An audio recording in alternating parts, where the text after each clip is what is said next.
حضار بسیار گرامی و ارزشمند، جوانان تازه نفس و بسیار زیبا و مؤمن، ریش سفیدان پر از نور، خواهران محترمه، نوجوانان و خردسالان، السلام علیکم و رحمت الله و برکاته. خدای عزوجل رو واقعا از اعماق قلبم سپاسگزار و متشکرم از این که این توفیق رو به این حقیر ناچیز عنایت فرمود تا در چنین شبی فرخنده، در چنین مجلس مبارکی، در چنین جمع با صفا و دلگرمی شرف حضور پیدا کنیم. امید است که خدای عزوجل به همه ما ایمان و تقوا و اخلاص عنایت بفرماید. از صمیم قلب تبریک و تهنیت عرض می کنم. این مجلس روحانی، معنوی، قرآنی، دینی رو خدمت شاه داماد مؤمن، شاه داماد غیور، شاه دامادی که همه خرافات رو زیر پا گذاشت و این محفل پر از نور رو تدارک دید، جناب آقای اسدالله آقازاده، آقایی زاده و همچنین خانواده عروس خانم، خانواده آقای گلدوست که حقیقتاً در عصر حاضر جهاد کردند. شاید بسیاری از شما جوانا امروز آمده باشید امشب اینجا که حتما الان یه مطربی اینجا میزنه و ارکستر بلنگو به دستشه و چند تا جوانم میرقصن و زن و مرد قاطی همدیگر. حتما با این انگیزه و با این ذهنیت آمدید. یهو دیدید نه بابا، یه مولوی و آخوندند و طلبه‌اند و این چه وضعیه.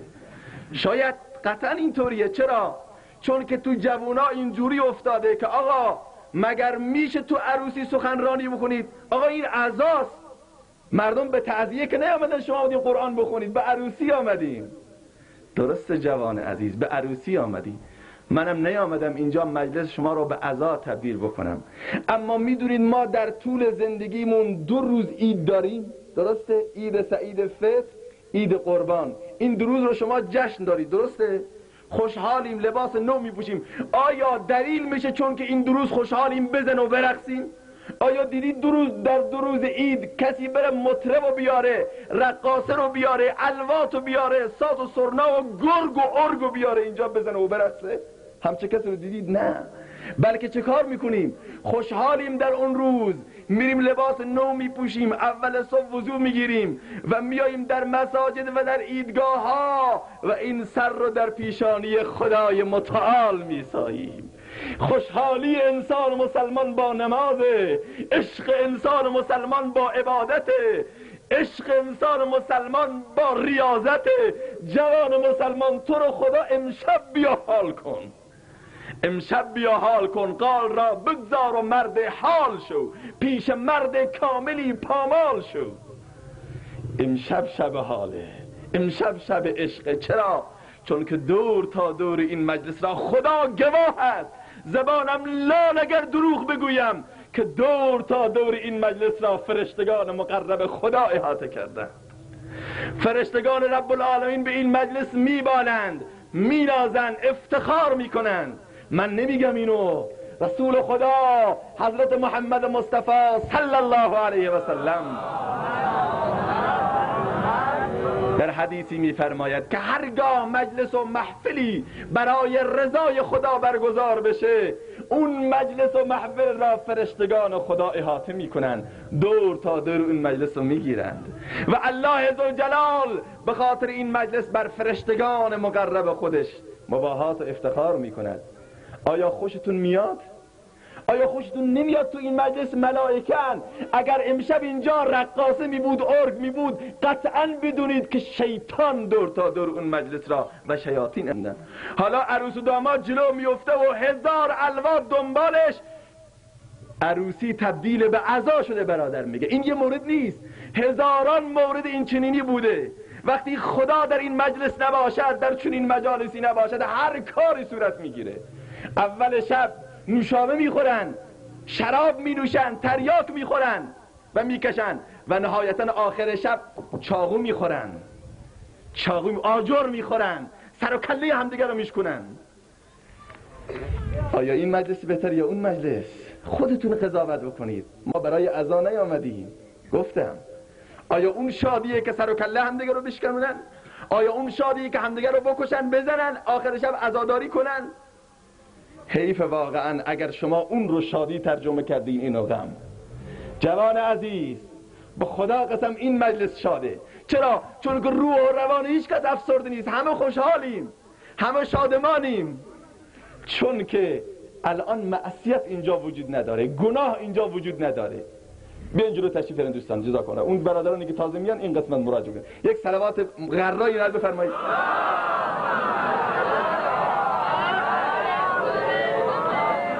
خسته که نمیشید انشالله. میگم انشالله کار میکنم به فیلم نرگس حداقل برسید اگه زیرتر نشه. اونجا نمیکشم. میگه این روز یک مولوی داشت سخنرانی میکرد، مجلس شاده، باز نگین همش گریه بود. میگه چشماشو بسته بود، شروع کرده بود به سخنرانی. هرچی این جوونا ساعتشو نگاه کردن دید نه بابا این چشماشو باز نمیکنه. هرچی دور و برش نگاه کردن سرفه کردن دید نه بابا اصلا حالیش نیست. آخر یکی از اون عقب حرکت کردن رفتن. البته تو مسجد بود، خوب شد که ما تو مسجد نیستیم. یکی رفتن همونجوری مون صف اول و نهایتا پیرمردان دید نه بابا این بی‌انصاف چشماشو باز نمیکنه که حداقل ببینه کسی نیست. آخر فقط خادم و مولوی مسجد موند و سلام. دید نه بابا بازم باز نمیکنه. آمد خادم مسجد ساعت 1 و 2 شب شد و فیلم نرگس هم گذشته بود تازه. آمد غم و غصه خورد زد به پلوش گفت جناب مولوی. گفت چیه؟ گفت این کلید وقت سخنرانی تمام شد لطفاً در قفل کنی که من رفتم. حالا یک وقتی به اون حساب نباشید. البته اینجا خوبه که قفل و کلیدی نیست، رفتید برحال. خسته که نیستید انشالله. شما که خسته نباشید این دیگه بی انصافیه که ما خسته باشیم. پس بگیریم که آمدید. یک صلوات غرایی نال بفرمایید.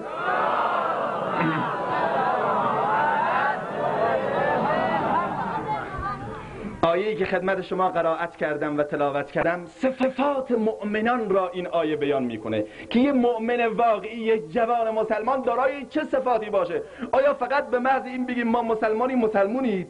آیا فقط به لاف و دروغ میشه گفت ما مسلمان؟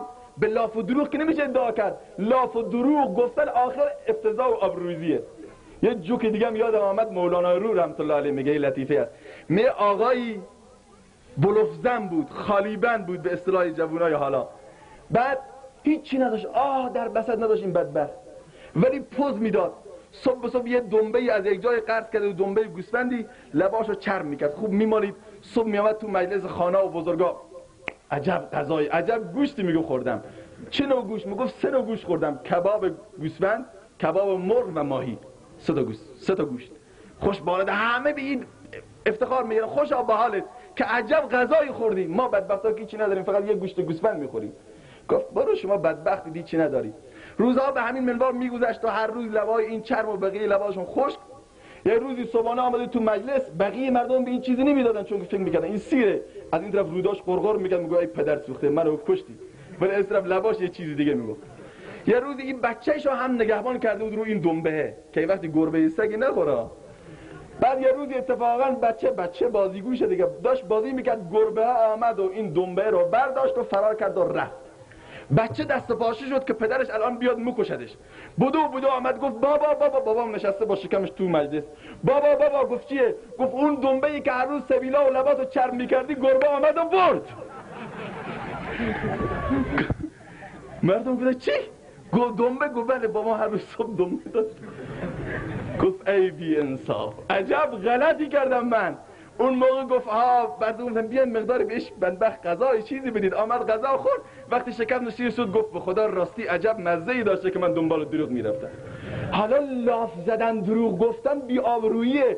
تو به لاف و بلوف و خالی بندی بگی من مؤمنم، جوان و مسلمانم، در پیشگاه خدا قبولیتی نداری. جوان مسلمان اگر میخوای واقعا مؤمن واقعی باشی، این آیه قرآن 5 صفت و 5 ویژگی رو برای من و تو معرفی کرده. این 5 صفت رو در وجودت احیا کن تا بشی مؤمن واقعی. جوونا با دل و جان گوش بدن، همه من و شما. و تا امشب اگه عمل نکردیم، از امشب به بعد قول بدیم در این مجلس حتما جامعه عمل خواهیم پوشید. انشالله این قولو که میدید انشالله.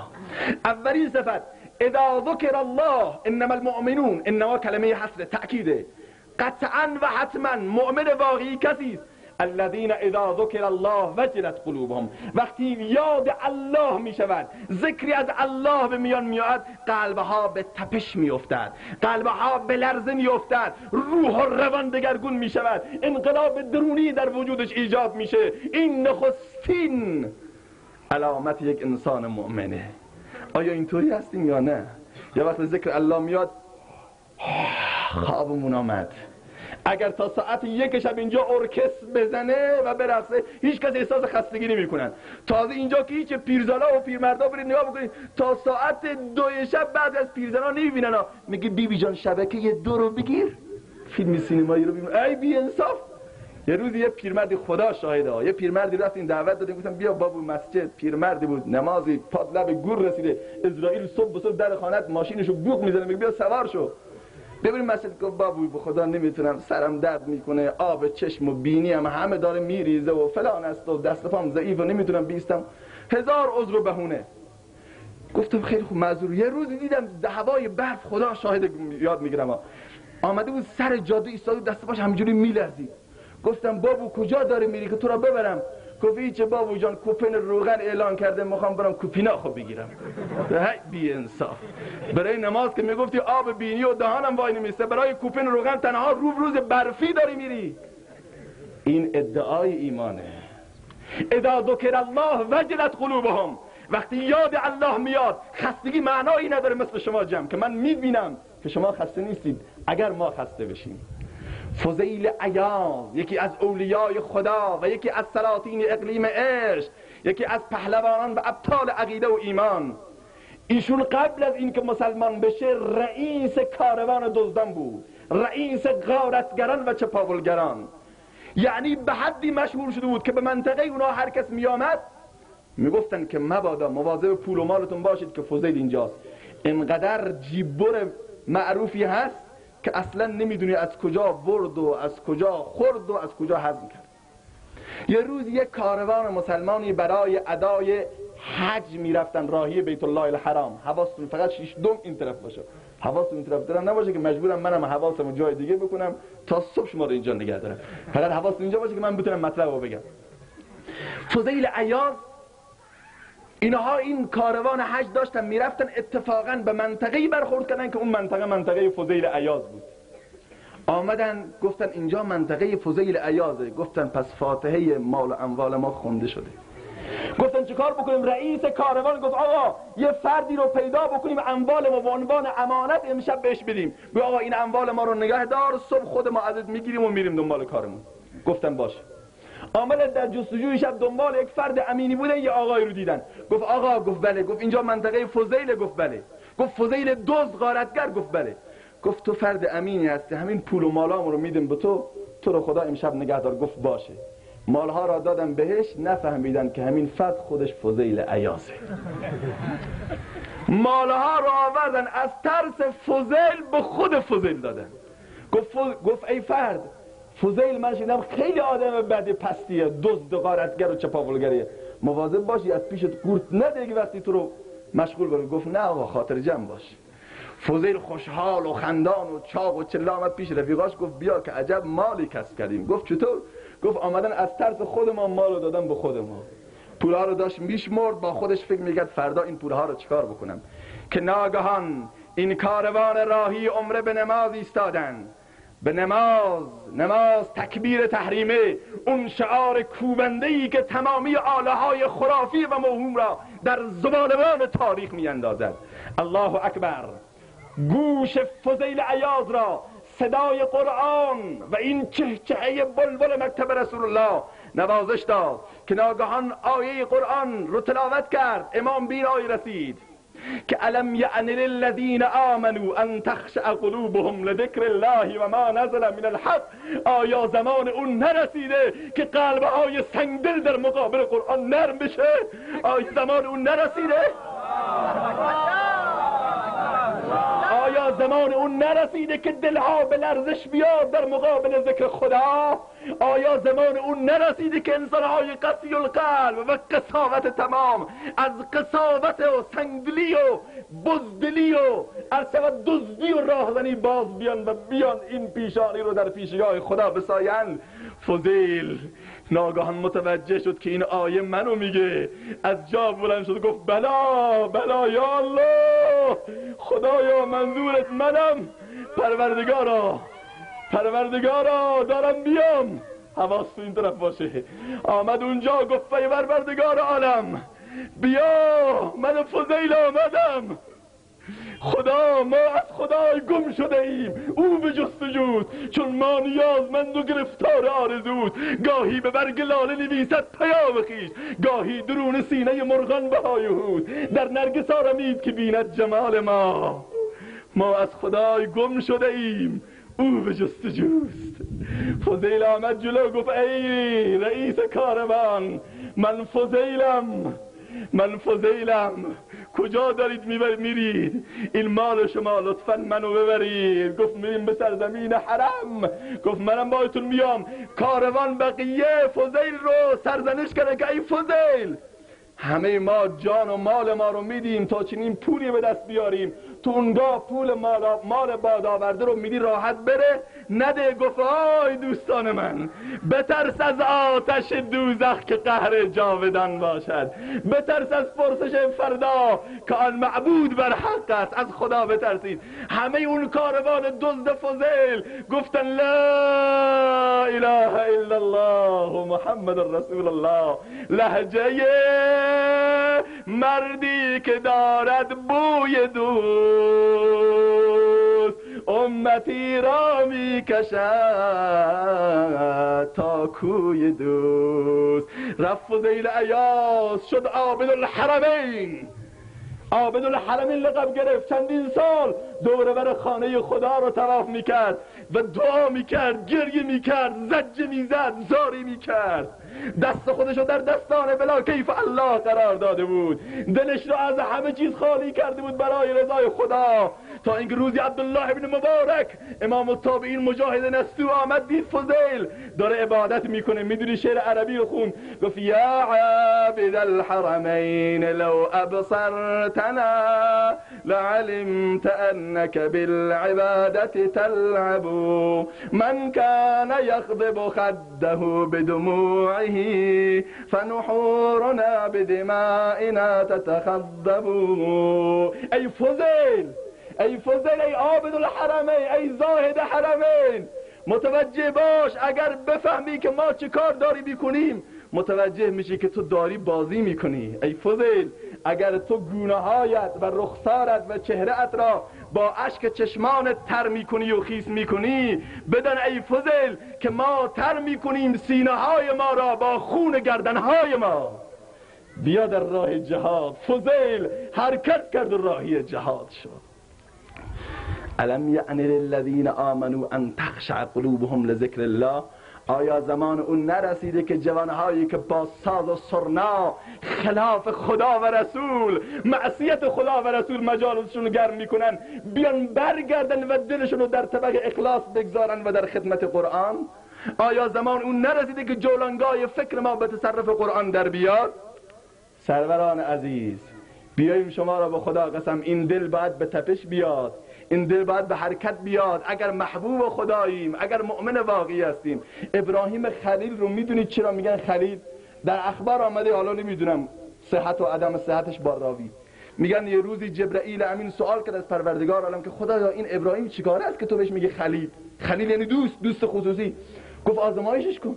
گفت چطور؟ گفت برو. آمد جبرائیل به شکل یک فرد آمد. ابراهیم گوسفندای زیادی داشت. آمد کنار گوسفنداش، از ته دل گفت الله. حضرت ابراهیم ناگهان گفت ای برادر، تو رو خدا یه بار دیگه بگو. نمیدونست جبرائیله. گفت نمیگم، مجانی نمیگم. گفت چی میخوای؟ گفت یه گوسفند.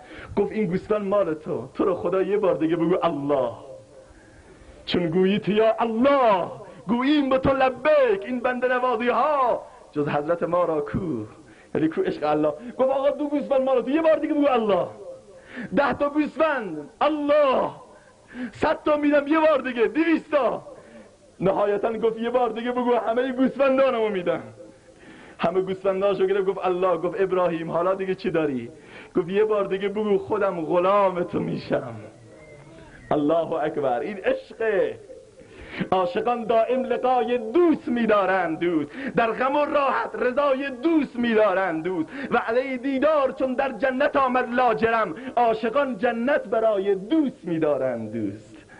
دوباره گفت ای الله. گفت من غلام توام. گفت ابراهیم این گوسفندان مال خودت و خودت هم آزادی، من جبرئیلم برای آزمایش آمده بودم. گفت ای جبرئیل برای آزمایش آمده بودی یا برای واقعیت؟ ولی گوسفندی را که من به خاطر نام الله دادم دیگه قبولش نمی کنم. گفت من میخوام چیکار؟ گفت هر کار دوست داری. گفت ولش کنی. همه گوسفندا را ول کردن. این شکارهایی که الان میبینید همه از نسل گوسفندان آزاد شده ابراهیم خلیله. عاشق الله یعنی این. من و تو عاشق اللهیم. این دل ما باید پاک بشه برای الله. رفتیم سر باختره یکی از دوستانمون، رفتیم اونجا، گفت بیا اینجا دعای فاتحه بخون. رفتیم دیدیم این صاحب باختره خیلی ناراحت گرفته است. گفتم چیکاره؟ خدا بد نده. گفت جناب مولوی هیچ نگو، آفت آمده باختره منو گرفته، خربزه و هندوانم همه تباه شد. اینقدر قصه و غم می‌خورد حقیقتا ما هم ناراحت شدیم. یهو گفت جناب مولوی تو ناراحت نباش، من زنگ زدم اداره کشاورزی الان سم آنچنانی میارند و ضد آفت فلان میارند و محلول فلان میارند، یه روزه همه این کرمه ها میمیرد و همه این آفت ها خوش میشه. گفتم عزیزم درسته من ناراحتم از این کرمه هایی که افتاده به درون خربزه ها، و این ناراحتی بیشتری من از این نیست، بلکه من از آن ناراحتم که از کرمی که در خربزه افتاده اینقدر ناراحتیم، اما از آفتی که قلب و دل ما را گرفته، کرمه هایی که درون دل گرفته، از اون ناراحت نیستیم. این دل کرم نزنه، این دل محل تجلی انوار خداست. این قلب باید به تپش بیاد. الذین اذا ذکر الله وجلت قلوبهم، با یاد خدا باید به تپش بیفته. خدای عزوجل میفرماد در حدیث قدسی که من در روزی چند بار متوجه قلب بنده ام میشم، یک ذره اونو خالی ببینم خودم رو توش جا میدم. اما متاسفانه قلب ما خیلی پر از کثافات دنیاست که خدا در این جا نداره. شعر بسیار زیبایی رو من با آواز بخونم که چی میفرماید؟ یک صلواتی رو بفرمایید.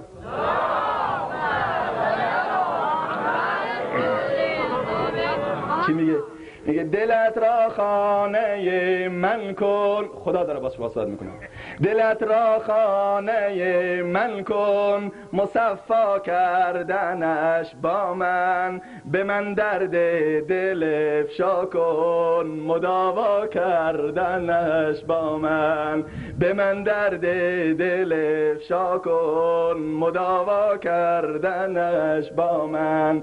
بیفشان قطره اشکی که من هستم خریدارش، بیاور ذره اخلاص که دریا کردنش با من. بیفشان قطره اشکی که من هستم خریدارش، بیاور قطره اخلاص که دریا کردنش با من. اگر گم کرده ای جانا کلید خانه ما را، اگر گم کرده ای جانا کلید خانه ما را، بیا یک لحظه با ما باش که پیدا کردنش با من، که پیدا کردنش با من. اگر درها به رویت بسته شد دل بد مکن بازا، اگر درها به رویت بسته شد دل بد مکن بازا. در این خانه دقل باب کن که هم باز کردنش با من، که هم وا کردنش با من. به ما گو حاجت خود را اجابت می کنم آن را. تو اجابت می کنم، تو فقط بگو.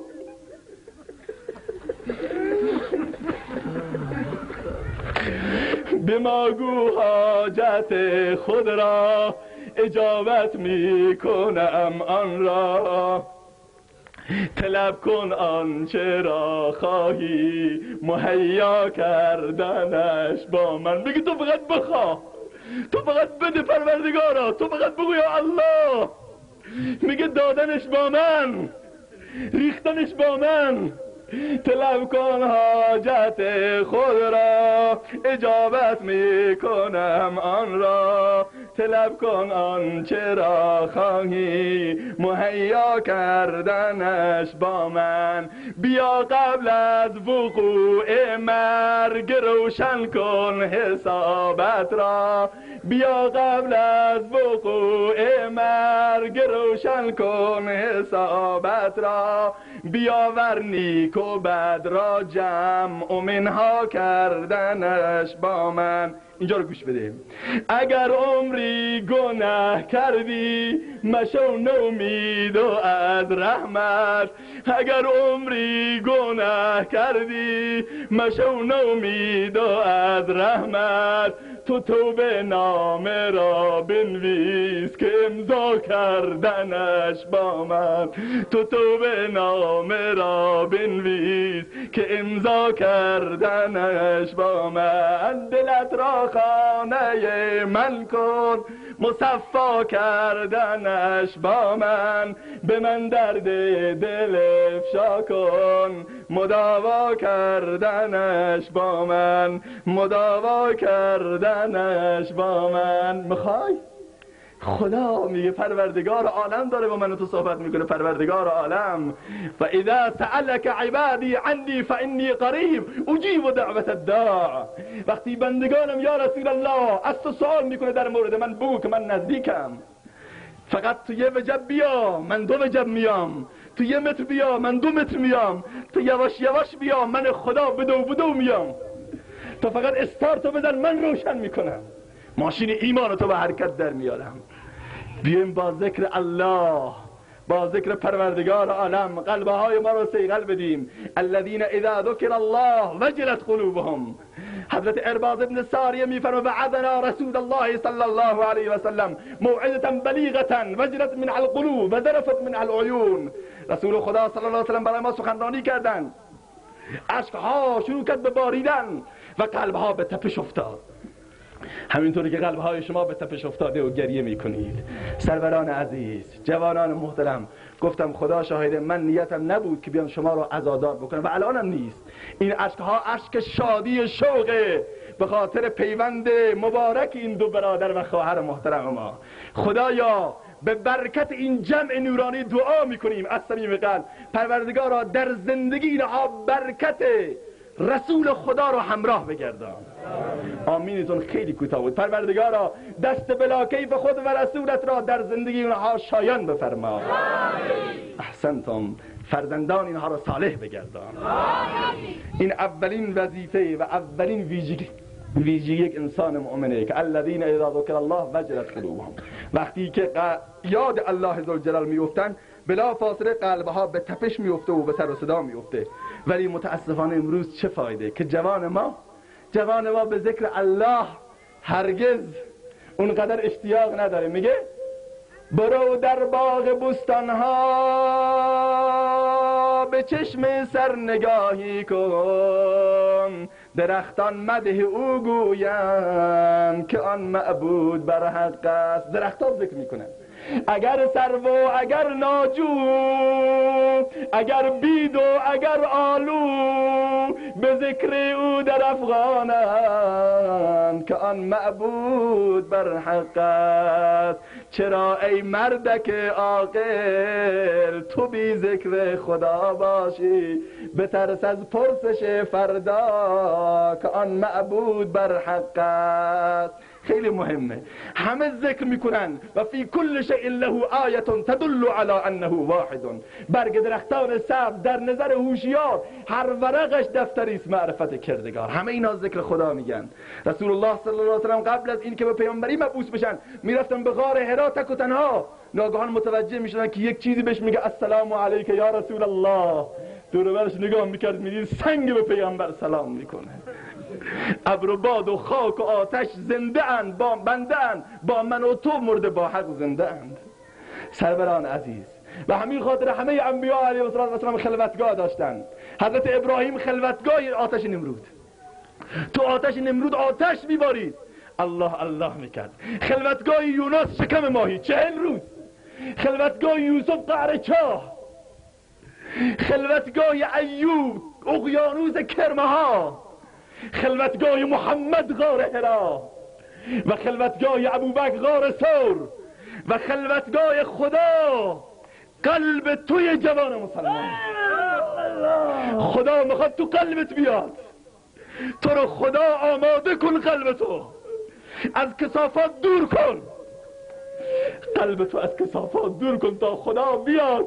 نکنه خدا بیاد در خانه قلبتو بزنه، تو بگی خدایا جا ندارم، ماشین جا گرفته، زن جا گرفته، پول و مال جا گرفته، شهرت و عزت و مکنت و دولت جا گرفته، تو جا نداری خدا.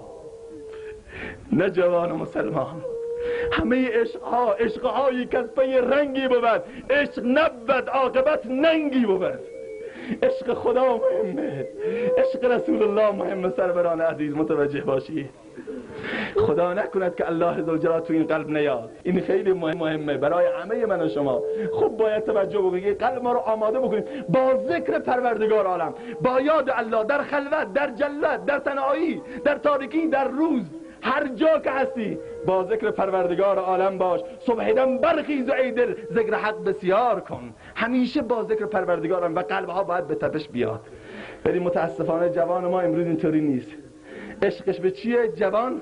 عشقش به موتوره که تک چرخ بزنه تو خیابونا، پوز بده، قیافه بده. این عشق نیست.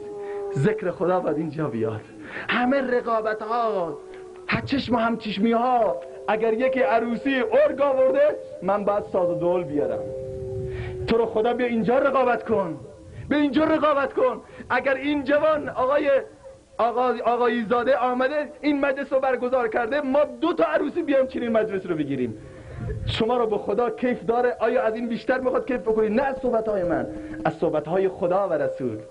ولی چه کار بکنیم که جوان و مسلمان امروز عشقش به این چیزاست، فقط به این که یکی رو ترمز موتورش چه صدایی رو ببنده، یکی صدای گربه رو میبنده، یکی صدای ارکستر رو میبنده، یکی صدای رقص رو. همین پریروز یک تو کوچه های خودم وارد میشد یک موتوری، من نفهمیدم، یهو دیدم که صدای سگی. و این صدای سگ کیه و کجاست؟ گفت که بابا موتورشو بنده خدا ترمز وقتی میخواد بگیره سگ کوکو میکنه. گفتم اوه، ما نفهمیدیم توی جوانای ما هم عشق به سگ پیدا شده. متاسفانه عشق به خدا کجا، عشق به سگ کجا؟ کجای ما؟ سگ دیگه باز اوه، سگ چه کیفی داره؟ برای چوپون کیف داره که حداقل گرگه ها رو فراری میده. برای من و تو چه کیف داره جوان مسلمان نمازی؟ تو خواهرها رقابت افتاده، خواهرها گوش بدن، طلاهای آنچنانی، جهیزیه های سنگین، سرویس کریستال، سرویس چینی، سرویس نمیدونم استیل، سرویس کمد و فلان، تلویزیون 21 اینچ، اون سرش به 4 میلیون 3 میلیون فقط جهیزیه. چه خبره مگر؟ آیا شما از فاطمه قشنگترید که فاطمه دختر رسول الله است؟ جهیزیه فاطمه چیه؟ سرویس کمد، آینه و شمدون، سرویس کریستال، 200,000 تومان، فرش های آنچنانی زرباف؟ نه، یه فرش حسیر، یه بالش و یه پتو، 2 تا ظرف. رسول خدا اونها رو به خانه بخت میفرسته. اما خواهر مسلمان نگاه بکن، رقابت در بی‌حجابی. اگر یه دختری پیدا بشه 2 تا موش پیدا بشه، دختر من فردا باید 4 تا موش پیدا بشه. اون اگر 4 تا کرد من باید تا نصف سر روسری بپوشم. روزیه وجب داره، روسری ها میره عقب. خدا میتونه چه بشه برای مردم ما. شلوارها روز به روز تنگتر میشن. اگر اون خانم شلوارشو 2 نفر پاش میکنن، 4 نفر در میارن، دختر من باید شلوارشو 8 نفر پاش کنه، 15 نفر درش بیارن. این رقابته. کفش‌های اون چنانی پاشنه بلند میپوشن که بسم الله بسم الله راه میرن. خدا شاهده، به خدا قسم من دروغ نمیگم. ما دیروز داشتم میرفتم بیمارستان، عیادت یک بیماری، بیمارستان آریای مشهد. از پلاک میرفتم بالا، یهو متوجه شدم که یک صدای شد گویا یک هواپیما اینطور آمد سقوط کرد روی پلا. نگاه کردم یک دختر خانومی از همونجا روی پلا شیرجه رفت تا پایین، رو سرش یک طرف، لباساش یک طرف، کفشاش یک طرف. خب چه مجبوری خواهر، چه مجبوری بیچاره، نمیتونه راه بری به خاطر موت. این کوفت این مدو ببره. آن ننگ بشر بین که زند دمز تجدد، اوریان بنموده است چو حیوان بدن خود، پیچیده سر از حکم خدا کرده تمرد، بنموده به تقلید غلط پیروی از مد. این است تمدن که کنون رایج باب است. این چه مدیه؟ مدی که نمیگذار را بری، حیثیت اون زن رفت. صدا میده حاجی آقا، حاجی آقا بیا بگو تو برو بلا بردت، ما را بلا بندازی با این ریش و عمامه، فردا آبروی ما را ببری. درست بپوش کفش تو. و متاسفانه باز بالا شهر که الان همه زنا چارمایی تبلیغی شدن، اصلا پاچه هاشون تا زیر زانو آمده. فقط میگه که 1 سال در راه خدا. این حدیث مال مرداست که باید پاچه های شلوار بالا باشه. زنا دیدن که مردا عمل نمیکنن، گفت واسه ما این سنت عمل کنیم. نفهمیدن که آقا این بدعت گناهه. چی شدیم ما؟ چرا همه چیز رو وارونه داریم برای مردم یاد میدیم؟ چرا همه چیز رو وارونه عمل میکنیم؟ و بترسید از اون روزی خواهر که بیاد در محضر عایشه، در محضر فاطمه، در محضر سمیه‌ای که برای تو تکه تکه شد، بگه های اسم دخترت سمیه گذاشتی اما دین رسول الله را تکه تکه کردی. چه جوابی داری بدی؟ بله اسم تو عایشه گذاشتی، اسم تو فاطمه گذاشتی، اما لباس تنگ و خوسی برد کردی، لباس تنگ و فشرده که تمام فراز و نشیب بدنت پیدا بشه. چه آبرویی داریم؟ آبرومند بریم. اولین صفت الذین اذا ذکر الله وجلت قلوبهم. شما دارید منو به حرف میارید، وقتی که ذکر الله بشه قلبها به تپش میفته، خسته نیست. دوم و اذا تلیت علیهم آیاته زادتهم ایمانا. این دومین صفته. جوان اولی رو که یاد گرفتید نه؟ وقتی یاد نره میگم ما زمان طلبگی وقتی که طلبهایی که تنبلتر نبودن درس میخوندن، استاد از اونا میپرسید یاد ندارن، میگفت فضل خدای که رهبر شود، خوانده و ناخوانده برابر شود. حالا اگه وقتی طور نباشه شنیده و نشنیده همه برابر بشه، از این طرف بیاد از این طرف، یک گوشتون رو محکم نگه دارید که هرچی میره اینجا بمونه، حداقل تا بعد از سخنرانی که بمونه بی انصافا. اولین صفت انسان مؤمن چیه؟ الذين اذا ذكر الله وجلت قلوبهم. وقتی ذکر خدا میشه قلبها به تپش میفته. این اولی. دومی و اذا تلیت علیهم آیاته زادتهم ایمانا. وقتی آیات رب العالمین بر اونها تلاوت بشه ایمانشون زیاد میشه. آمپر ایمانشون میره رو 180 درجه، آمپر کیلومتر ایمانشون رو 250. روی تکچرخ میزنی بی انصاف به 100 تا که بسنده نمیکنی، موتور رو تا جایی که جا داره میگازی، میگه بگاز، فقط میگه نازش نده گازش بده. حالا در مورد ایمان هم باید نازش ندید گازش بدید، یعنی آمپر ایمان رو ببرید بالا. و اذا تلیت علیهم، وقتی آیات قرآن تلاوت میشه خوابتون نیاد. خواب ما گرفت، خسته شدیم، این آیات قرآن چقدر طولانی کرد. وقتی طولانی شدن گفتم دیگه فقط به فیلم نرگس. یه روز یک عالمی با سخنرانی میکرد، یکی دیگه بود. حالا چیکار کنیم؟ خوب جذاب با بست و ارشد مد زیادی. بعد از سخنرانیش آمد از جوونا پرسید که سخنرانیم چطور بود؟ گفت خیلی جالب بود. گفت کدوم قسمتش جالبتر بود؟ گفت همه سخنرانی قشنگتر بود، خوب بود همش. گفت نه کدوم قسمت تعارف که نداریم ما با شما، کدوم قسمتش جذابتر قشنگتر بود؟ گفت بابا همه سخنرانی خوب بوده.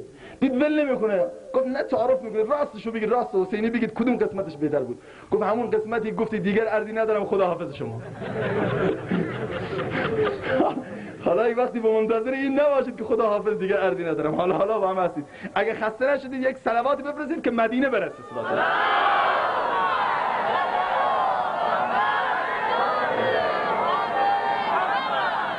بله سر. و اذا تلیت علیهم آیاته زادتهم ایمانا. تلاوت بشه آیات.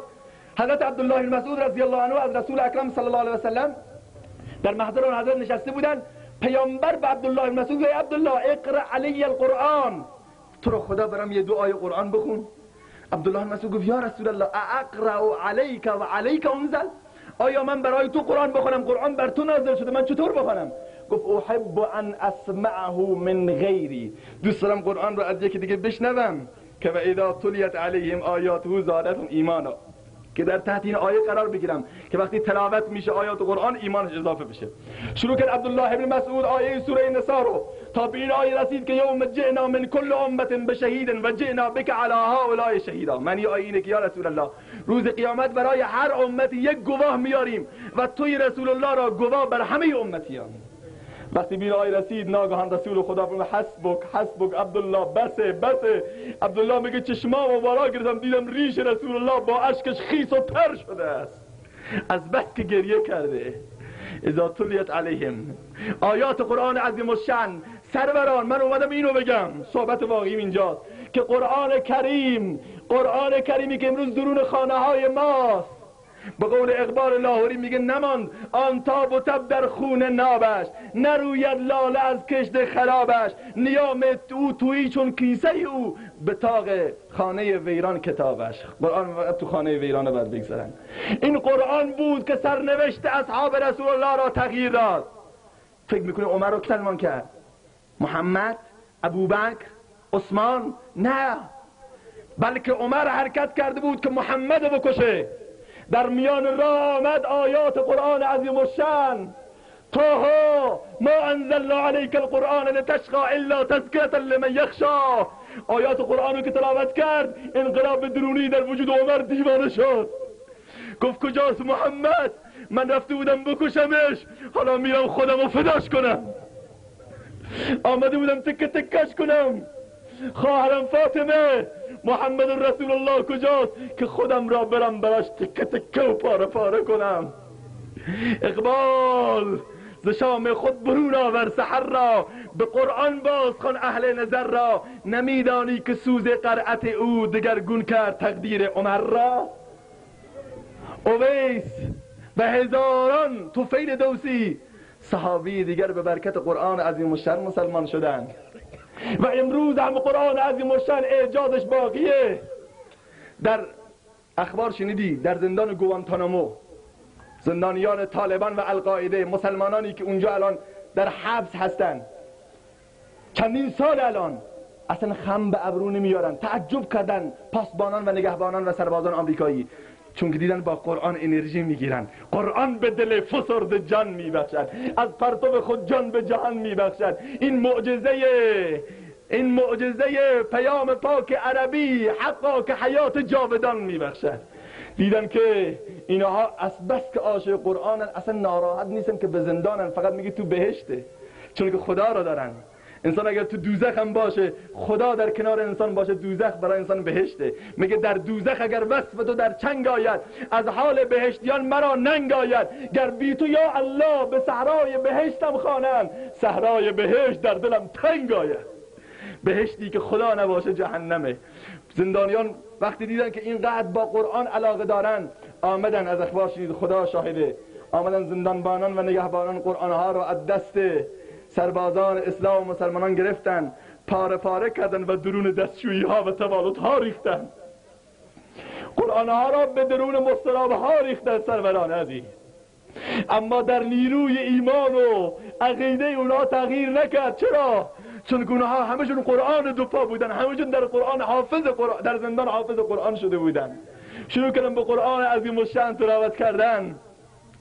وقتی که این صلابت، این قاطعیت، این اثبات، این ایمان، این عشق و علاقه نسبت به قرآن را زندانبانان دیدن، ده ها زندانبان و پاسبان و نگهبان آمریکایی فقط از تلاوت قرآن مسلمانان گفتن اشهد ان لا اله الا الله و اشهد ان محمد رسول الله. مسلمان شده. این قرآنه. اما تو به خانه های ما اینقدر خار شده، فقط عروس داماد از زیرش رد بشن، تو خانه بگذاره جن یا دزد یا دیو یا پری یا ای بدبخت. قرآن برای این نیامده. یا سر قبرستونا جناب مولا بیزا قرآن بخوان کسی مرده، سر عروسی ها که از قرآن خبری نیست. چرا اینطوریه؟ ما یه جوان مسلمان مسیحی رو خدمت شما عرض میکنم، در زندگی چقدر قرآن تحویل و تحول، مال گذشته نیست، مال الانه. هنری کت استیونز یا استیون، یکی از هنرمندان و شاعران و رقاصه های جهان معاصر. هنری کت استینیوز اسمش اگه درست گفته باشم. الان اسمش چیه؟ یوسف اسلام. این جوان دنیای مسیحیت نغمه سرا و موسیقیدان و خواننده مشهور جهان غرب اروپاست. به حدی ایشون حتی در سنین کودکی، میگه در سن زیر 18 سالگی اولین آلبوم خودم به نام سگم را خیلی دوست دارم. اون حالا میگه سگم رو دوست دارم، غربی بود. جوان مسلمان ما امروز رو موتورش بسته میگه سگم را خیلی دوست دارم. یه روزی تو ترمینال بندر عباس بودم ظاهرا یاد میکنم، یهو متوجه شدم تو بغل خانم‌ها یک چیز سفیدیان. فکر کردم من ساک کیف دبه چبه. گفتم اون چیه؟ گفت اون کوچوک سگ تو گلش. گفتم تو رو خدا ناگهان جوان مسلمان ها تو ایران اسلامی تو بغلش کوچک سگ داره با خودش حمل میکنه. این چه عشق و علاقه است. تو خانه ها هر کدوم میری 7-8 تا مجسمه سگ و روبا و گرگ و گربه و اینا چی هم؟ میگه برای خوشگلی. ای بابا بد پدر این گربه و سگ لعنتی خوشگلیش کجا بوده؟ عاشق چه چیزایی که نمیشیم ما. چرا؟ چون که عشق خدا که نیست، عشق به هر چیز میاد. عشق الله که بره بیرون، عشق ماصف الله میاد. شما رو به خدا جوان، خدا رو اینجا جا بده، همه رو بریز بیرون تو زبالدان. این اولی آلبومش در سن 18 قبل از 18 سالگی، یعنی که به سن 18 سالگی به قدری مشهور شدم و به قدری قله های عزت و شوکت و شهرت و عرشبت مادیت رو طی کردم که در دنیا مشهور بود. همه جا در چنین مجالسی دیگه مولوی نمیاد سخنرانی بکنه، اون آقا میامد مینواخت ساز و سرناش، اون سیگار ابلیس هم به دهنش، رو که نداری، زنهای رقاص هم دور برش. میگه تا این که در روز جشن کریسمس، یعنی روز جشن میلاد مسیح، اون روز کریسمس، یه برنامه جذابی رو در لندن انگلیس داشتم اجرا میکردم. یهو در وسط مجلس داداشم از قدس آمده بود، برام یه هدیه و کادو و تحفه آورد، کادو کرده بود.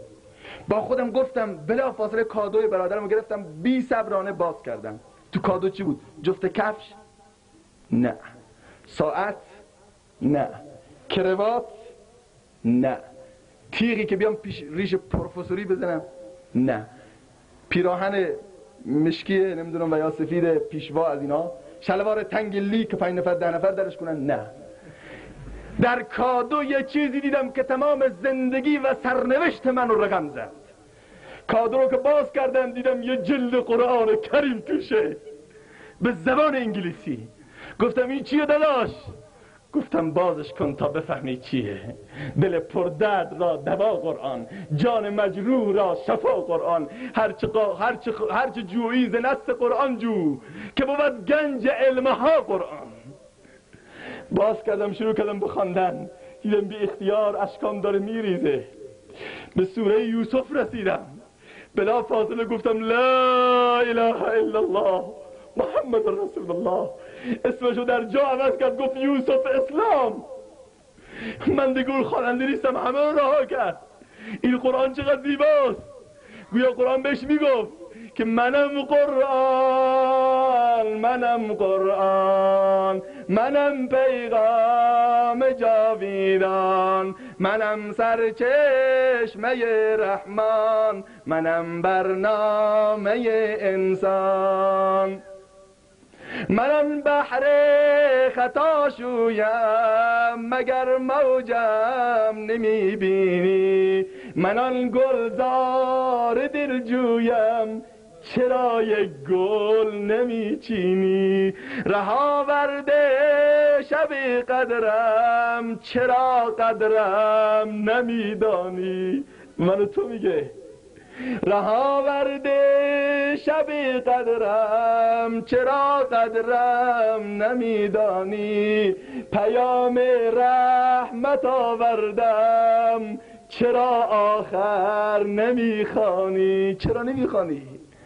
چرا نمیخوانی؟ در قیامت از شما قرآن شکایت میکند، حق مجازات شما را در قیامت میکند. اونجا میگه من چه کردم با شما که اینقدر خارم کرده اید، در درون خانه پرگرد و غبارم کرده اید. هیچ کافر با امانت این خیانت میکند؟ این کاری که من و تو داریم با قرآن میکنیم. 7 تا جلد کرده آقا گفت تو تاقش که قرآن مقدسه. کی گفت این مقدسه؟ بچه میری نزدیکش، گاهی بچه نزدیک قرآن رو بیدرف. بابا گرگ که نیست قرآنه، سگ که نیست بلا نسبت، نعوذ بالله من ذالک، قرآنه. بذار بری پیشش. تو که نمیخوانی بی انصاف با فیلم و با تلویزیون و با ویدیو و با اینها داری ور میری، با زنهای اونچنانی. بذار حداقل بچه بره برش داره. چرا میترسونیش؟ گزنده که نیست، چسبنده، جذابه، خواندنیه. رهزنان از حفظ او رهبر شدن، از کتابی صاحب دفتر شدن. ارج میگیرد از او لا ارجمند، بنده را از سجده سازد سربلند. بنگران سرمایه آمال ما گنجدن در سینه اطفال ما. گر تو میخواهی مسلمان زیستن نیست ممکن جز به قرآن زیستن، چون که در جان رفت جان دیگر شود، جان چو دیگر شد جهان دیگر شود. مثل حق نهان و هم پیداست این، زنده و پاینده و گویاست این. کجایی؟ بذار بره قرآن رو بخونه. میگه این قرآن رو که خوندم عوض شدم، حرکت کردم آمدم در جا، خدا شاهده، آلات و موسیقی و لهو و لعب و گیتار. میگه اینقدر محبتم با گیتار گره خورده بود که یه لحظه گیتار رو ازم دور میکردن. گیتار رو که شما میدونید ماشاءالله استادی همشون، استاد گیتار و نمیدونم ساز و گرگ و ارگ، البته ما میگیم گرگ، ارکس و دیگه چی، موسیقی و تبل و تنبک و تیتور و تیپور و الی آخر. میگه اینقدر با اینها محبتم گره خورده بود که جزء لاینفک شده بود، باز نمیشد. ولی همه را بردم فروختم، آمدم یک مدرسه دبستان برای فرزندان اسلام باز کردم که همشون بیان قرآن رو بخونن. تو این کارو میکنی؟ جوان ما حاضر نمیشه مجلس اسلامی بگیره، میخواد این کارو بکنه. آمد میگه همه منو سرزنش کردن، همه برام توپیدن، حتی خانوادم ازم قهر کرد. آمدم پیش بابام اونقدر زاری کردم، اونقدر گفتم بهش، تا این که پدرم یکی از مخالفان و معاندان اسلام و قرآن بود، 2 روز قبل از وفاتش گفت لا اله الا الله محمد رسول الله. باباش 2 روز قبل از مردنش مسلمان شده شد یوسف اسلام، همه جا اسمش هست. تو چی؟ من چی؟ و اذا تلیت علیهم آیاته زادتهم ایمانا. وقتی آیات قرآن برش تلاوت بشه ایمانش اضافه بشه. این دو، مثل اینکه خسته شدی بعد تون رد بکنم. و اما سومین ویژگی یک انسان مسلمان، و علی ربهم یتوکلون، بر پروردگارشون توکل میکنن، در کارها بر خدا توکل میکنن. یعنی معنی توکل نیست که بشین اینجا بگو بر خدا توکل دیگه خدا خودش بده دیگه، نه اینطور نیست. میگه برو شیر درنده باشه، این دغل میانداز خود را چروبای شد. بسیاری میرن این طرف اون طرف، بعد میان میگن ای بابا خدا بزرگه، خدا خودش روزی میده، ای بی انصاف، دروغ داری میگی. به همینم یقین نداره. اگه یقین داشته باشی واقعا میده، ولی یقین نیست. و علی ربهم یتوکلون، حرکت میکنن. گفت پیغمبر با آواز بلند بر توکل زانوی اشتر ببند. میگه آقای تو مسجد نبی آمد، هم بیرون شطورشو ول کرد، بعد آمد برای نماز. مردم گفتن بابا شطورشو ببند. گفت بابا خدا حافظه، خدا نگه میداره، من چیکار کنم؟ رفت تو مسجد، آمد بیرون، دید شطورش نیست. این طرف اون طرف دوید، آمد پیش پیغمبر گفت یا رسول الله شطورم گم شده. گفت چرا نبستیش؟ گفت من به خدا ول کرده بودم. گفت پیغمبر با آواز بلند بر توکل زانوی اشتر ببند. اول زانوی اشتر رو ببند، بعد بگو خدا به تو سپردم. اول برو کار بکن، حرکت بکن، بعد بگو خدایا رزق حرکت از من، برکت از تو بریز. من دارم حرکت میکنم، عبدیت خودم رو ثابت میکنم، تو دیگه بقیهش با تو. واقعا اینطوریه. ولی مگر کسی که نداشته باشه، واقعا توانایی نداشته باشه. حضرت انس رضی الله عنه میفرماد با جمعی با پیامبر صلی الله علیه و آله از جای رد میشدیم، چشم ما به یک درختی افتاد، مرغ کوری تو درخت بود، رو درخت داشت نوک میزد. پیامبر گفت میدونید این مرغ کور چی میگه؟ گفتن نه یا رسول الله. گفت این میگه ای پروردگار بزرگ، تو گفتی بر پروردگار توکل کن، من چشم ندارم که برم برایم چیز پیدا کنم، تو وعده کردی که روزی منو بدی، چرا نمیدی؟ از خدا گلایه میکنی. میگه ایستاده بودیم، یهو دیدیم که مرغ دیگه آمد، چند تا ملخ تو دهانش آمد، تو دهان این گذاشت، 2 مرتبه نوکشو زد. انس گفت یا رسول الله هنوز شکایت میکنه؟ گفت نه، این مثل من و شما بنده نیست که بخوریم شکم که زیاد شد یک آروغ بزنیم بگیم خدا رو شکر. نه، میگه پروردگارا شکرت که حقا که تو داری رزق منو میدی، که بر توکل گر بود پیروزیت، حق دهد مانند مرغان روزیت. واقعا اینطوری. انسانی که از اعضا و جوارش افتاده باشه بر خدا توکل بکنه، خدا روزیشو میده. ولی توکل واقعی معنیش اینه که حرکت بکن، برو کار کن. جوان بیکار ننشین. بیکاری معضله، یه معضل اجتماعی است. بیکاری انسان رو به راههای فساد میکشونه. بیکاری سرانجامش اعتیاده. بیکاری سرانجامش مزاحمت به نوامیس مردمه. برو کار کن تا اینکه پروردگار عالم رزق و روزی تو بده. این 3 باید زود رد بشم.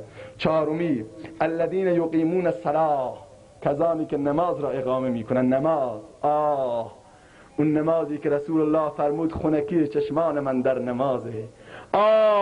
اون نمازی که رسول خدا به حضرت بلال نمیگو برو بلال اذان بده، میگو ارحنی یا بلال، برو بلال من ناراحتم، تو رو خدا منو راحت کن. چطور؟ با اذان، با نماز. بیا من رسول الله رو راحت کن. اون نمازی که هنگامی که با اون تکبیر، اون شعار کوبنده وطن افکن هر جا بلند میشد تمام آله های خرافی و موهوم را داشتن میریختن دور. امروز چرا امت رسول الله بی نماز شده؟ اینقدر از نماز فاصله گرفتیم سروران عزیز. پل ارتباطی ما بین خدا و نماز، بین خدا و انسان فقط نمازه. میدونید هر کس تلفنی داره. یه آقای من دوستم شماره تلفن دارم، از دوست دیگه شماره تلفن خدا رو هم میدونید؟ جالبه ها. دوست دارید به خدا زنگ بزنید، من امشب شماره تلفن شما رو میدم، شماره تلفن خدا رو به شما میدم. یه وقتی نگید من پارتی بازی کرده کسی مسیج بشه، نه خدا شاهده. شما میتونید راحت از امشب، نه وقت میخواد نه خوابه و هیچ زمانم موبایلش نیست که بگه موبایلم مشترک مورد نظر در دسترس نمیباشد. اون خانم دیگه نمیگه موبایل خدا همیشه در دسترس و هیچ گام نمیشه که دستگاه مشترک مورد نظر خاموش میباشه. هیچ کدوم مشغولی هم نداره. هر ساعت از شب و روز تو بخوای به خدا زنگ بزنی، پروردگار عالم ایستاده، خدا شاهده، گوش بلا کیفش منتظر الله گفتن من و توست. همیشه ان الله یبسط یده باللیل لیتوب مسیء النهار. حدیث رسول الله که خدا دست بلا کیفشو در شب دراز میکند تا گمشدگان روزو بگیره و روز دستشو بلند میکنه و دراز میکنه تا گناهکاران شبو بگیره. شماره تلفن خدا 32 رکعت نماز. درست گفتم؟ 32 رکعت نماز در روز و شب، در شبان روز. جوونا دوست داری از فردا، از امشب البته، مستقیما با خدا زنگ بزنید، 32 رکعت نماز رو قضا نکنید. هر کس مرد میدون از ظروف دست بلند نکنید که مثل همون دنبه میشه. هر کس مرد میدون میخواد زنگ بزنه از امشب، دستا رو بکشه بالا. ماشاءالله ماشاءالله احسنتم. پس بیاییم این نماز رو اقامه بکنیم. ما از خواهان و شیفتگان و دلدادگان و دلباختگان و فریفتگان و ارچه همه چیز ما عمر فاروق رضی الله تعالی عنه است. دوستش دارید نه؟ عمر فاروق رو دوست دارید؟ یواش میگه، صدای عمری نیست که بلرزه. اون عمر فاروق رضی الله عنه به خدا قسم بعد از این که خلافتش در آخرین نماز صبح داشت نماز میخوند، در محراب بود که ناگهان شمشیر ملعون کثیف ابو لؤلؤ، فیروز ابو لؤلؤ بر پیشانی و بر فرقش قرار گرفت و بر وسط نماز در خونش غلتید. حرکت کردن عبدالرحمن بن عوف نماز داد. صحبت اینجاست که نیم ساعت 40 دقیقه عمر بیهوش بود. همین که چشماشو باز کرد نگفت منو کی کشته، منو کی زده، منو چه کار کرده، منو ببرید دکتر بیمارستان. میدونی اولین حرفش چی بود؟ به خدا قسم قلبم به تپش میفته نمیتونم بگم. گفت اصل المسلمون صلاة الفجر. مسلمانا، آیا مسلمانان نماز صبح رو خوندن؟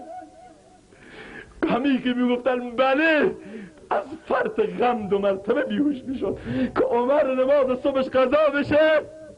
تی خورده خون داره میباره. مؤمن عمر دوست کجایی؟ رنگ و بویی نگرفتی. نیم ساعت دیگه بیهوش آمد. اصل المؤمنون صلاة الفجر. مسلمانان نماز صبح خوندن؟ بله امیر مؤمنان نماز خوندن. تو رو خدا بلند نکنی نماز بخونیم، خون داره میباره. این ایمان عمری است. الله اکبر. 2 رکعت نماز صبح خون جریان داشت میخون. سپس سوال کرد منو کی کشت؟ گفتن فلانی، فیروز ابو لؤلؤ ملعون. میدونی چه گفت؟ گفت الحمدلله الذي جعل مسرعی على یدی رجل کافر لم يسجد لله سجدة واحده یکون حجة علی یوم القیامه. خدا را شکر که مرگ من به دست مردی کافری قرار گرفت که یک سجده برای الله نکرد. که حداقل اگر یک سجده میکرد روز قیامت میگه پروردگارا من یک سجده کردم. حواست اینجا باشه. یک سجده برای الله نکرد. اون فردی که حضرت عمر رو شهید کرد. جوان و مسلمان اونها در اون حالت نماز میخوندن. حالا ما چی؟ رقابت میکردن. خدا شاهده، رقابت. اگر فلانی نصف شب نماز میخون او تمام شب نماز میخون. اگر فلانی فقط نمازهای فرض میدین همه نمازها میآمد. این 5 نماز اقامه میکردن. اینها هم جای بحث داره ولی وقتم تنگه به حال گذشته. و آخری و مما رزقناهم ينفقون. و از اون چه که ما روزی دادیم در راه خدا انفاق میکنن، خرج میکنن. البته خرجش خرج مؤمنین. اینطور نیست که فقط زمانی که عزا بشه بیان بریزن هزاران نفر رو، هر کس ماشین رولکس دری داشت اونو دعوت بکنن، هر کس موبایل سر جیبش بود اونو دعوت بکنن، هر کس ریش پروفسوری داشت اون بیاد اینجا بشینه، هر کس شلوارش تنگتره اون بیاد. نه البته معذرت میخوام من به این شلوارهای تنگ گیر میدم، البته قصدی ندارم، خدا شاهده دهانم نشسته. به هر حال شما منو ببخشید چون که مجلس جوانیه، منم جوانم مثل شما. البته فکر نکنید چون که ریش دارم من 67 سال سن دارم، نه بابا، نه من الحمدلله 26 سال سن دارم. البته بی حد میگم به خاطر اینکه جوونیم ما و شما، میگم مثل شما. دیروز بود تلویزیون بود نشون میداد که از سن 15 تا 29 سالگی انسان جوونه، جوون واقعی. البته پیرام جوونن از نظر ما، وقتی دل زده نشید ها، چون که دلتون جوانه، میگه دل جوان باش. به هر حال 30 و 40 سالگام جوونن، ولی ما جوونی داریم با هم صحبت میکنیم. اینه که انفاق برای رضای خدا باشه. انسان انفاقی میکنه، خرجی میکنه برای رضای خدا. دیشب بود یا امروز صبح بود یه خانمی برام زنگ زد، البته چیکار کنم مجبورم بگم دیگه، حالا البته اسم نمیبرم. میگفت جناب مولوی بوی مرده کی میاد؟ گفتم بوی مرده رو میخواد چیکار کنه خواهر؟ گفت چی؟ من شنیدم که بوی مرده که بیاد بعد یک گاو یا گوسفند باید بکشیم. گفتم کی هم چه حرفی زده؟ میگه همین وسط شعبان میگن بوی مرده ها میاد، من بعد گوسفند بکشم. گفتم بابا مرده های ما الحمدلله بوی ندارن که بوشون بیاد. مرده ها دیگه بوشون چیه؟ حالا این چه بدبختی مردم این به خرافات که چون که بوی مرده ما بعد انفاق کنه. نه، و مما رزقناهم ينفقون سرا و علانیه، در حالت پنهانی در حالت علانی برای رضای خدا همیشه انفاق میکنن. فقط قصدشون از انفاق فقط رضای پروردگار عالم است. پروردگارا به همه ما توفیق عمل عنایت بفرما. پروردگارا این صفات مؤمنین را در وجود ما احیا بفرما. چند تا شد صفات مؤمنین؟ 5 تا. کی میتونه اینها رو بگه؟ نمیتونیم بگین. البته گفتن تو مجلس سخته. میگه یک روزی آقای آمد به یک مولوی گفت جناب مولوی، گفت چیه؟ گفت شما سخنرانی میکنید، مگر سخنرانی چیه؟ خیلی آسون، منم میتونم سخنرانی بکنم.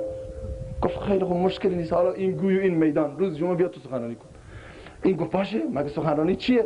کلاهش انداخت بالا و پوزی هم داد و صبح جمعه رفت خودش صاف سوف کرد، ریشو ازم چایتا به اصطلاح چپ تراش کرد، حالا کاش رو تراش فکر آمد و گفت جناب مولوی مگه من مولوی که نیستم سخنرانی بکنم؟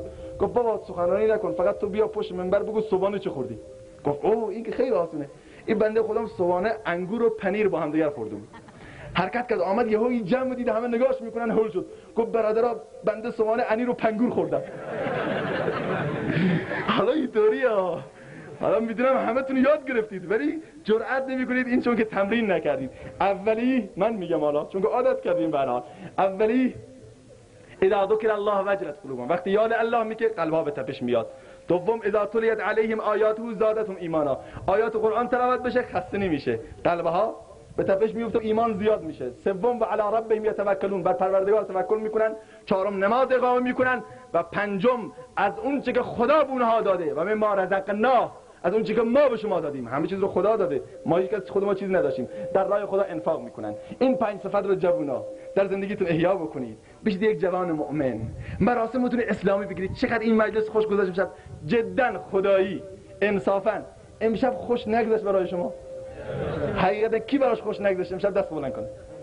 و کی خوش گذشت براش دست بلند کنه؟ ماشاءالله.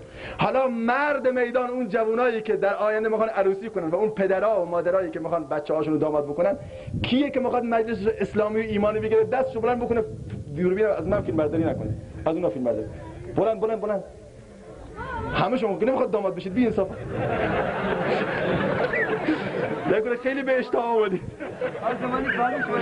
نکنه که اشتها آمدید همه تون میخواد 2 زن بگیرید. این کارو نکنید. زنا ترورن، باز ما رو ترور میکنه وقتی. نه، اونایی که میخوان در آینده داماد بشن اسلامی بگیرن، اونا دست رو بلند بکنن، یا آقای بلند بشه اسامیشون هم بنویسه. اینطوری راحت نمیشه. کیه؟ اینجوری به مولا میگه. یه روز یک جوک دیگه هم بگم. میگه یه روز یک مولوی صاحب رفت کنار یک باغی. باغ پر از میوه بود. گفت چطور از این مقتدی یک چند کیلو میوه بگیرم؟ آمد جلو گفت جناب مقتدی حاجی صاحب. گفت چیه؟ گفت چند کیلو میوه برام بکش. گفت جناب مولوی ما ترازویی نداریم.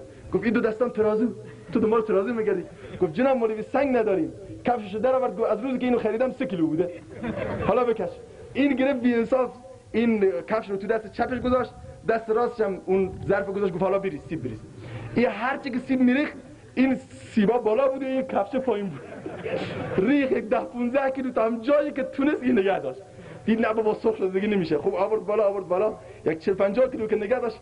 بعد آورد سطر بعدی رو بریزه، گفت دیگه نریز گردنم بسته میشه که وقتی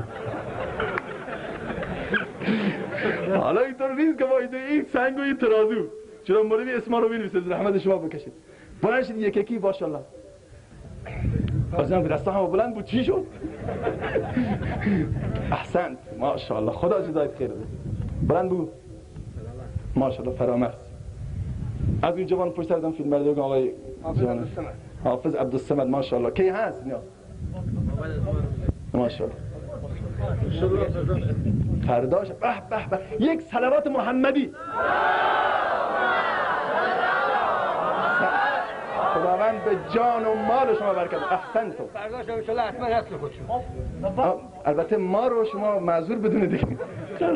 قرار نشد که ما وجود شما دیگه البته شما قول میگیرید باش طرفا یک بعد جای سخت گرفت.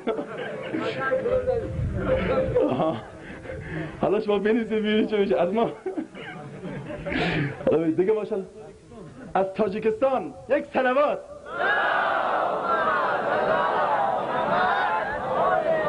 به واقعا افتخار بکنید جوانان احمد آباد تباتکان. در مجلس شما امشب از تاجیکستان 7 10 نفر آمدن. اینها دیشب آمدن اونجا گفتن من فردا مجلس عروسی اسلامی میرم. گفتن ما میایم. ماشین کرایه کردن دربست کردن آمدن اینجا. شما قدرتون رو بدونید شما را به خدا قسم. عروسی اسلامی دیگه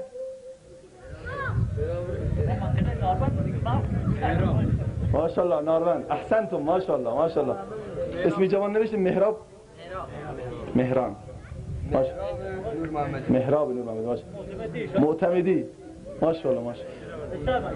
ماشاءالله دیگه احسنت خدا به جوانی شما برکت نده.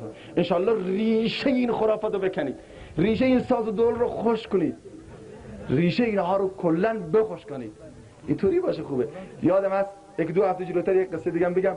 رفتیم به منطقه تربت جام، یک عروسی داشت، ما رو دعوت کرده بود. یک گروهی از مولوی‌ها با ریش و عمامه رفتیم اونجا، نشستیم تو خانه. یهو دیدیم صدای ساز و ارگ و رقص و رقاصی. گفتم این عروسی ما که نیست خدای نکرده. گفت چرا؟ اتفاقا همین عروسی که شما آمدی همینه. گفتم این چه بدبخت قوم خیشا رو خود ما از مجلس زدن بیرون. جمع شدن قوم خیشا و ما میریم صحبت میکنیم، این جوان رو نصیحت میکنیم. رفتم پیش جوان گفتم جناب مولوی بلند شده با تعداد دیگه میخوام برن. گفت هر کس میشینه قدمش رو چشم، هر کس میره هری. ای بابا سنگ ما تیر ما به سنگ خورد به اصطلاح. بعد گفتم نمیشه. جوانا رو جمع کردیم. گفت آقا یه روب تقریبا سازدول بیشتر نزده بود. گفتم مشکل نیست، انتخاب با جوانا. من یک روب این زدم، یک روب نیم ساعتم من سازدول میزنم. هر کدوم رو جوونا انتخاب کنید. جناب مولوی شما سازدول بلدید؟ گفتم حتما بلدی. حداقل آمدیم باور که همچه شبی بود در همچه محلی. جوونا جمع شدن تا ساعت 11 شب. هنوز که الان ساعت 8 بی انصافا. تا ساعت 11 شب سخنرانی کردیم. هنوز می‌خواستیم بس کنیم. جوونا بعضیا خواب بوده، از خواب تازه بیدار می‌شدن. بعضیا نکول می‌خورن به این طرف اون طرف حرکت می‌کردن، داشتن میآمدن هنوز از خواب. بعد گفتن جناب مولوی ما هنوز تازه میگفتن گرم شدیم. تا ساعت 12 شب سخنرانی کردیم باور کنید.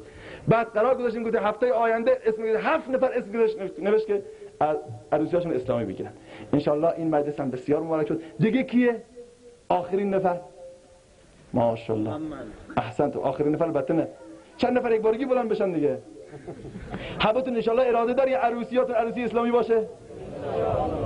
که قول میده که از خصوصا از پیرمردا و معتمدین ما اینو میخوایم که ریشه ساز سرنا رو از اینجا و ارگ و گرگ رو بکنه. قول میدید که واقعا دیگه تو این روستا نیاد، گرگ اینجا نیاد؟ اگه قول میدید دستاتو بلند کنید. دستا بلند نمیشه. وحشت نکنید بابا، گرگ آمد در حال باید بخوابونیش. امیدوارم که خدای عزوجل بر رونق و معنویت این مجلس شما بیفزاید. حقیقتا اینقدر خوشحال و شاد شدم از دیدن این همه جوان، این همه پیرمرد ریش سفید که دار نشدن و خواهرها و برادرها. از جناب مولانا هم بسیار امام مسجد بسیار متشکر و سپاسگزاریم. واقعا بانی خیر شدن و اون جوانانی که 3 روز 4 روز پشت سر هم دیگر صبح به صبح ساعت 6:30 7 صبح در خانه منو میزدن، خواب منو گرفتن از من. خیلی خوشحالم. البته حقیقت از خواب میکشنم بیرون. جناب مولوی احمد آباد تباتکان عروسی چشم روی 2 تا چشمم میام 3-4 روز پشت سر هم دیگر البته لحظه ای که از خواب زنگ میزد حقیقت ناراحت میشدم، خواب و حال میخوابیدیم، ولی همین که میامدم میدم این جوانان برای امر خیر میامدن بسیار خوشحال میشدم. از اونها تشکر میکنم. خداوند به جان و مال اونها برکت نده. جناب مولوی را برای شما حفظ فرماید و الله ذوالجلال به همه دستاندرکاران، این شاه داماد عزیز آقای کی بود اسمش؟ اسدالله و خانواده محترم گلدوست که این جلسه رو تدارک دیدن و شما برادران و خواهرانی که تا این لحظات از شب ما رو همراهی فرمودید، بسیار صمیمانه متشکر و سپاسگزاریم. امید است که خدای سبحان از همه ما قبول بفرماید. ان شاء الله از این بیشتر مصدق اوقات نمیشم که به فیلم نرگس دونم برسید ان شاء الله و سرود آقای دهمرده هم خواهد بود که نوازش دل هاست و پس از آن دعا و ختم مجلس با خود جناب مولوی صاحب. و السلام علیکم و رحمت الله.